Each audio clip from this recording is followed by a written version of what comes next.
Hi, a very warm welcome to all the listeners of this video.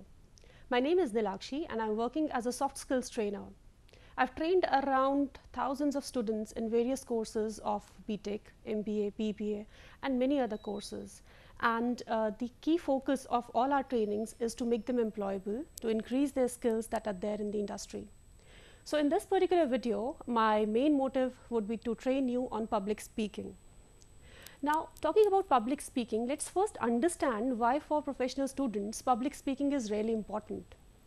See, as an engineering graduate or as an MBA or BBA graduate or for any particular course, public speaking is an art that makes you very confident about what you gain as a knowledge. Whatever knowledge you have acquired over past 3-4 years, it is very important for us to understand that the delivery of that knowledge, for example, the reflection of that knowledge at an appropriate is equally required. This is an era wherein hard skills are important, but soft skills are even more important.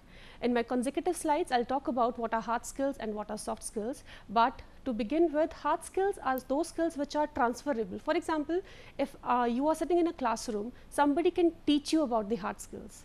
But if I talk about soft skills, they have to be acquired through practice. And public speaking is one of the soft skills.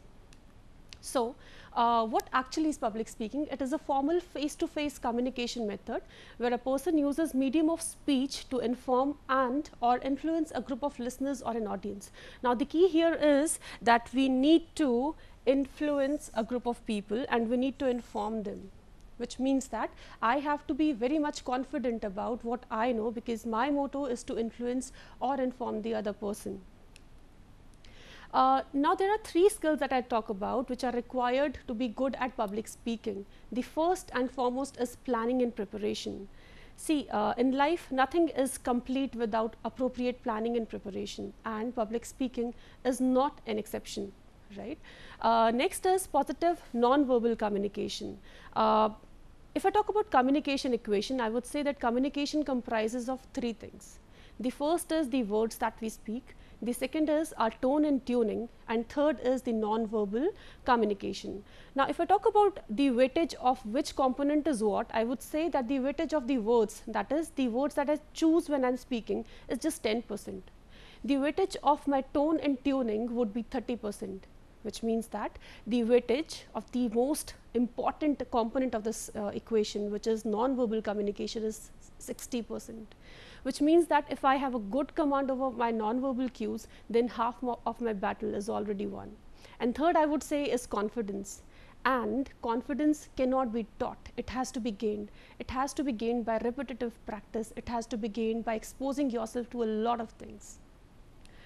Moving ahead, as I was talking about planning and preparation, if I talk about public speaking time allocation, for example, if you say that I want to be good at allocating a particular speech or delivering a particular speech, and I devoted 1 hour for preparation and I'll be devoting 3 hours for practice, I would say that's a myth, and let's demystify this myth.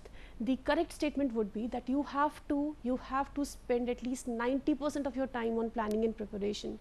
For example, if you have to go for any kind of debate or declamation, you need to start early your preparation. You need to start early to prepare your content, your style of delivery, your you have to rehearse your questions and answers beforehand. So 90% of your time has to go on planning and preparation, and only 10% of the time has to go in preparing how your delivery has to be.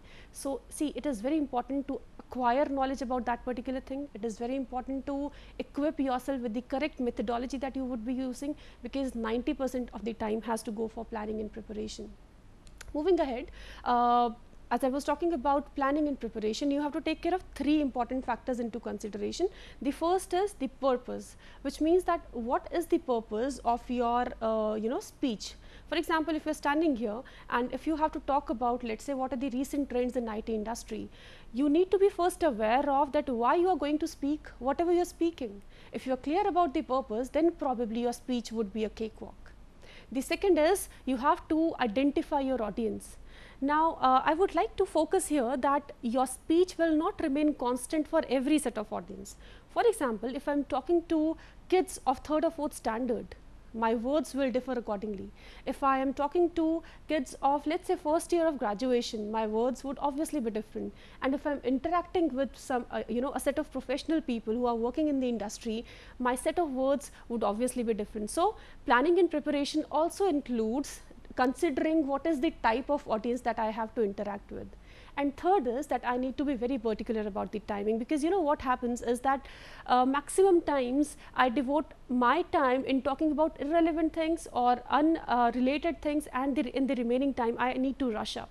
So in the planning and preparation part only, I need to rehearse about the timings. I need to decide that this, in a very defined manner, that how much time I'm going to devote for what particular purpose. So as my purpose of the speech is important, as my audience has to be taken care of, I believe the timings are equally important. Let's move ahead. As I was talking about non-verbal communication, and I said that in the communication equation, there are three components. So if I have to be very precise, the communication equation comprises of three components. The first is words that I speak, the second is tone and tuning, and third is non-verbal communication. Now, the weightage of words that I am speaking, its weightage is only and only 10%. The weightage of tone and tuning in this particular equation is only 30%, and the weightage of non-verbal communication is 60%, which means that if I take care of this particular aspect, I will not have to focus that much on the first and second, right? So as we say that first impression is always important. We have heard a lot of stories about it, that first impression is the last impression. Well, I totally agree with that, because if the first impression is to the point, is very precise and actual, I believe half of our battle is already won. So first impression, yes, they do matter, and because of this equation, we believe that non-verbal communication, if we have a good command over it, then I think it becomes very easy for me. So I will give you 3 or 4 tips using which you can take care of your non-verbal component while public speaking. So first is, while standing in a public speaking platform, you have to stand straight. I would say you should be dividing your weight equally on both the legs. Your backbone or your spinal cord has to be straight enough, your neck has to be straight, chin has to be parallel to the floor. You should be able to maintain an eye contact with each and every person sitting in your audience, and yes, you should be carrying a smile on your face, because it's very easy to identify a person who is not confident while speaking, because one, he is not smiling, 2, he is not able to maintain an eye contact. So for example, right now if I am looking at the roof time and again, if I am not able to look at the audience at the appropriate levels, then probably the audience will be able to identify that yes, this particular person is not confident at all. So yes, non-verbal cues, they do matter, and the 3 or 4 tips that I have shared with you, I think that would be sufficient to begin with. First is standing straight, dividing your weight equally on both the legs. Second is keep your neck straight. Third is keep your chin parallel to the floor. Fourth is maintain an eye contact with the person with whom you are talking to, and yes, occasionally you can smile. Right. There are various famous case studies which says that the first 7 seconds of your interaction with somebody, they are really, really important. So if you are able to impress a person in first 7 seconds of your first interaction, I think they get an impression of yours that yes, this person is confident. Studies have also shown that non-verbal cues have 4 times the impact on the impression you make over anything you say, right? So this is how important the non-verbal cues are. Moving ahead, if I talk about non-verbal communication, what are the small things that we can do to adjust it so that we score good on the 60% part? So let's talk about them one by one. The first is adjusting your attitude. Now, what do I mean by that? It doesn't mean that you have to carry a particular attitude. It's just that just be yourself. Don't try to be somebody else. You have to be your own self, which means that you need to take care of this particular fact that you don't have to mimic anybody. You don't have to copy anybody. Just be your original self and stay positive. Sometimes positivity helps you out in a lot of manners, and during public speaking situations too, your attitude, the right attitude will matter a lot. Second is visualize yourself doing well. Now, before entering a public speaking platform, we have an intuition. We start imagining that what if I'll fail? What if, I don't get correct words to talk about the thing that is there in my mind? Well, I say what will happen? Nothing big will happen. It's just that feed your mind with positive thoughts, feed your mind with the right kind of thoughts, and that will help you out. And moreover, visualize yourself doing well. So for example, if tomorrow you are going to participate in a debate or a declamation competition, today when you are sleeping at night, just imagine that yes, you are doing the right thing, you are being appreciated by everybody. Visualize that, and that power of visualization will give you confidence in the next particular day. Third is dress for success. Sometimes what happens is that when you are not dressed appropriately, you lose most of the confidence. So if you are dressed according to the occasion, if you are dressed according to the situation, that automatically gives you a lot of confidence, and you will see an improvement in your attitude, your motivation levels as well. Fourth is speak clearly. Now what happens is that sometimes there are certain people who speak very fastly, and sometimes there are people who speak very slow. So first we need to understand that if we are using a mic, we don't have to be that loud that we are shouting on the mic. And for example, if you are not using a mic to talk to somebody on a public speaking platform, you have to maintain your voice levels at a particular level that your voice is audible to almost everybody sitting in the audience. And yes, this takes practice, this takes a lot of practice. So speaking clearly, which means that focus on each and every word very carefully. Don't just beat around the bush, just focus on each and every sentence, focus on each and every word. Give small pauses where you think there should be a comma in a sentence, and give long pauses where you think there should be a full stop in a sentence. And yes, this again comes through practice. Then is adjust your posture. As I talked about the communication equation, where we said that 60% weightage is of non-verbal communication, then it becomes very important to understand this thing, that your posture actually matters. So while sitting or while standing, take care of your posture. Quickly in your mind check it up that whether you are using the right posture or not. Next step is smile. It doesn't cost a penny, it's free of cost, and you can use it to your advantage. You can use it to make the other person believe that this person is confident because this person is smiling. If I would not have been confident, I would have had various other expressions on my face, but since I believe I'm smiling, I think you believe that I'm confident enough, right? Okay. So next is maintaining an eye contact. Now very often this happens that when a person is speaking to a lot of people, when there is a one-to-many interaction, we often forget to look at every other person, right? So this might give an impression on the audience that this person is not confident, or this person might be ignoring me in some way or the other. So the right strategy is to look at every person sitting in the audience, not every time, but occasionally you can do that. So for example, if somebody is sitting at the back side, somebody is sitting on the front row, make sure you don't miss out on anybody, right? Next is observe your body movements. Your body movement should not be very loud, your body movement should not be very very unloud. So there has to be a balance. You might use your hands while talking, you should not restrict your hands completely. So you have to observe your body movements, and you can use it according to your flow of speaking. Then is observe your facial movements also. Yes, along with smile, your eyes also speak. The way you say also speaks a lot. So it's not only about your words while public speaking, it's also about how you use your facial expressions, that also matters. Next is observe your voice pitch and tone. You need to observe, you need to you have to be very vigilant about what kind of voice, what are the levels of your tone and tuning that has to be taken care of.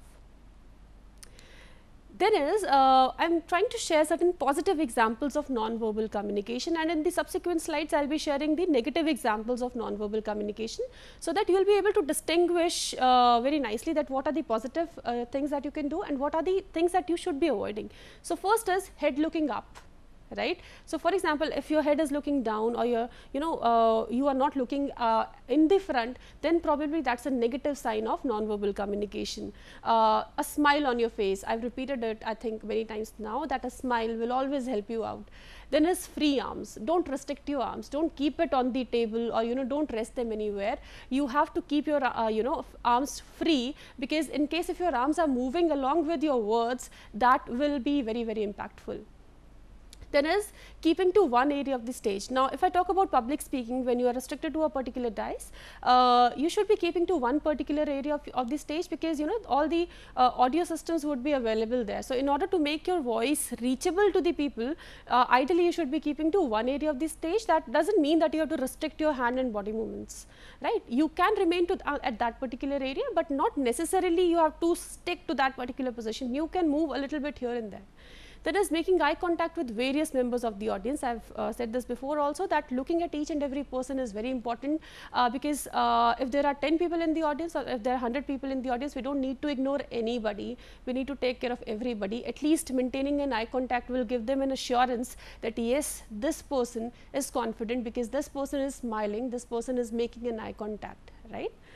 Moving ahead, let us talk about some negative examples of non-verbal communication. The very first is head looking down. Now, this is the first example, and I think if you visualize this, somebody who is looking up and somebody who is looking down, the difference is very clear. A frown on your face. Sometimes when we are tensed, when we are not very happy about what we are doing, then a frown or a negative expression on our face is inevitable. So, we need to avoid that. Then is exaggerated hand and arm gestures. We do not need to move our hands very, very frantically and very fastly. We need to be conscious about how we are using our hand and body movements. Then is folded arms. Folded arms is a gesture that reflects that the person is not open for communication, that the person is closed for communication. Well, this has been depicted by many body language experts. They believe that in case if you are using your hands, that reflects that you are a positive and a confident personality. If your hands or arms are crossed like this should be avoided while talking to anybody. Then is wandering about the stage. When you are wandering from here and there, first is that it is not it should not be taken for granted that audio systems would be available at every particular location, because sometimes it happens that the sound quality will be excellent at one particular place. So, let us restrict ourselves to one particular area of the stage, but do not restrict your hand movements at all. Only focusing your eye contact on one or two members of the audience. You do not have to do that, you have to take care of everybody. Right. So, moving ahead, I am going to share a secret of effective public speaking, which I believe that is the secret ingredient that has helped out a lot of students, and I will be sharing that golden rule with you, right. And I am very sure that you are going to keep that golden rule with you very safe, right. And the golden rule is practice, nothing else. The more you practice, the more you observe people, the more you iterate and reiterate this particular thing, the more confident you will get. So, that is it about public speaking. I hope you are going to start your public speaking sessions very soon. Now, I believe the audience of this particular video are people who are into their professional courses. So, it happens in many of the professional institutions that there are a lot of extracurricular activities, there are a lot of co-curricular activities, intra-department activities.